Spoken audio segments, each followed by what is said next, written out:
कुत्तिया, मैं तेरा दूध पी जाऊंगा।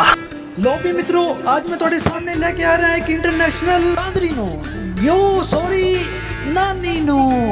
वैसे जेड़ा बंदा मेरे पहले बयान ते मुतमईन सी ओनू चाहिए कि लाइक करे वीडियो, जेड़ा दूसरे बयान ते मुतमईन है ओनू चाहिए कि वो सब्सक्राइब कर दे। फिर चलने हैं। जब अल्लाह ताला ने ये दुआ सुन ली है, तहरीक अदम एतमाद आ गई है, कामयाब हो गई है, तो इमरान खान से पूछो कि अब रोना किस बात का।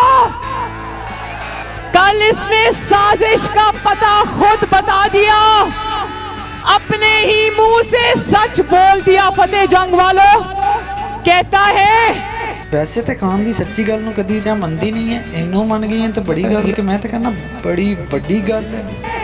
असल में बात ये थी कि जिस शख्स ने मेरी हुकूमत संभाली हुई थी, जो इंटेलिजेंस का ऑफिसर था, मैं नहीं चाहता था कि उसकी पोस्टिंग हो। और किसी डबरे कुकड़ दी औलाद अपनी लड़ाई अपने तक महदूद रख विच आर्मी ਨੂੰ ਲਪੇਟਣ ਦਾ ਕੀ ਫਾਇਦਾ। ਇਕਤਦਾਰ ਦੀ ਭੁੱਖ 'ਚ ਤੁਸੀਂ ਆਪਣਾ ਪਿਓ ਬਦਲ ਲੈਂਦੇ ਹੋ, ਬਲਕਿ ਗਲਤੀ ਹੋ ਗਈ ਮਾਂ ਪਿਓ ਬਦਲ ਲੈਂਦੇ ਹੋ, ਬਲਕਿ ਪਿਓ ਦਾ ਤਖੱਲਸ ਹਟਾ ਕੇ ਮਾਂ ਦਾ ਰੱਖ ਲੈਂਦੇ ਹੋ। कहता था वो शख्स मेरी आंख